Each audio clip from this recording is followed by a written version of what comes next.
To understand why this matters, we need to start with a simple question: where do businesses actually borrow money from? Most people assume it's banks, and historically, they'd be right. But here's what changed. Over the last 4 decades, the number of individual banks in the United States has shrunk by more than 2/3.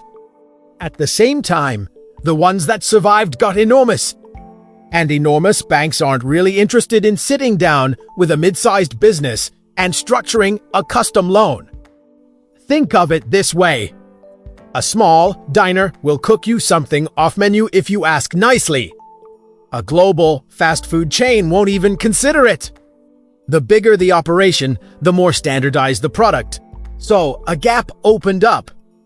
Thousands of real businesses generating real revenue, employing real people, suddenly had nowhere to borrow from. That gap was filled by private credit funds. These are investment firms that raise money from wealthy investors and institutions, then lend that money directly to companies on privately negotiated terms, outside the traditional banking system and almost entirely out of public view. When interest rates were near zero and the economy was growing, this looked like a perfect arrangement. Businesses got flexible financing. Investors got returns of 8 to 10%. Everybody was happy. But the conditions that made this work are no longer in place, and that's where things start to get uncomfortable. Here's the thing about private credit. It didn't just grow because banks stepped back. It grew because another industry needed it desperately. That industry is private equity. Private equity firms raise money, borrow more on top of that, and use the combined pile to buy companies. Those companies then take on their own debt. And that debt is used to pay dividends back to the fund, which uses that money to go buy more companies, which take on more debt. It's a structure that only works smoothly if credit keeps flowing. And private credit became the fuel that kept the whole engine running. As private equity expanded aggressively through the 2010s, demand for private credit exploded alongside it. Funds were raising billions. Returns looked spectacular on paper. More investors wanted in. More money came in. More loans got written.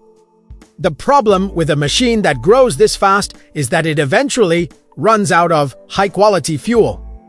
By the time the market was saturated with capital, private credit funds had already worked their way through the best lending opportunities.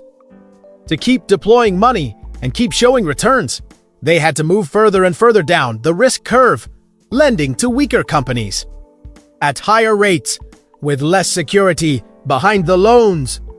And nobody outside this closed world really knew how much risk had quietly accumulated. 3 forces hit this industry at the same time. And together, they've created a situation that nobody in private credit was fully prepared for. The first is rising interest rates. Private credit loans don't have a fixed rate. They float. Which means when central banks raised rates, every single borrower in these funds saw their monthly payments go up automatically with no negotiation. For a company already running thin margins, the difference between paying for $1 million a year in interest versus $8 million isn't just uncomfortable, it can be fatal. And we're now seeing that play out in real defaults at a rate that ratings agencies are flagging as historically elevated. The second force is the slowdown in private equity activity. Remember, a huge chunk of private credit exists to serve private equity deals, but fundraising has stalled. Firms that expected to sell portfolio companies are holding them longer.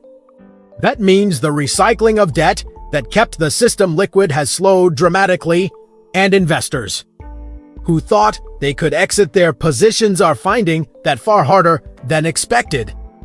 The third force is the broader economic pressure on the companies actually carrying this debt. These aren't giant corporations with fortress balance sheets. These are mid-market businesses, manufacturers, service companies, retailers. They're dealing with weaker consumer spending, tighter margins, and in many cases, their own rising cost of debt. When all three of these forces arrive together, the result is a feedback loop. Defaults investors get nervous. They try to pull their money out. And funds that invested in illiquid, privately negotiated loans don't have an easy way to return that cash quickly.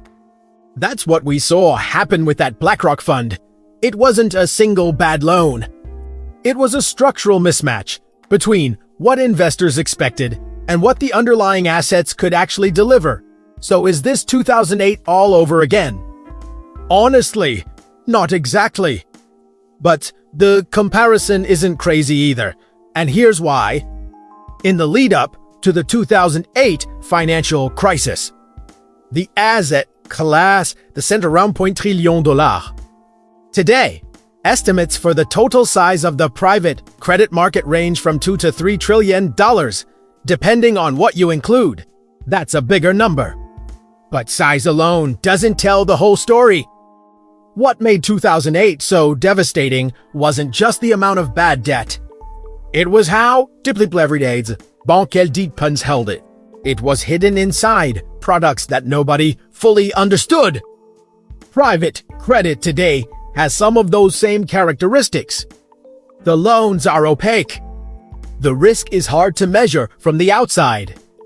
And while the direct exposure of traditional banks is limited, it's growing, with some estimates now putting bank lending to private credit funds in the hundreds of billions.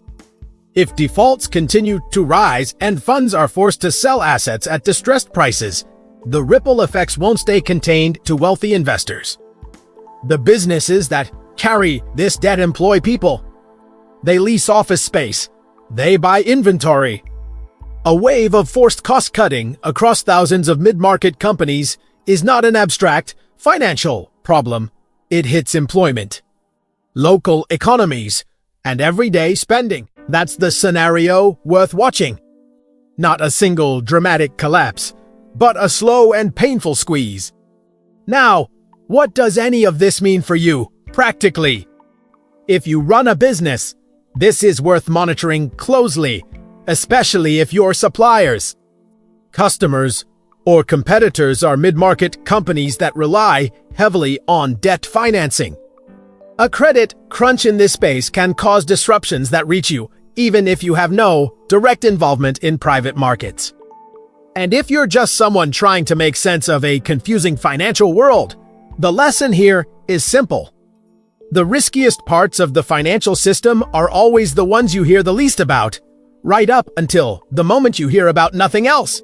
Stay curious, stay skeptical, and keep asking who's actually holding the bag. If this video helped you understand something that the mainstream financial press hasn't explained clearly, share it with someone who needs to hear it. And if you want to go deeper, the next video covers exactly how private equity structures their debt and why so many of those deals are quietly falling apart right now. Like and subscribe if you want to keep making sense of a financial system that often seems designed to confuse you. I'll see you in the next one.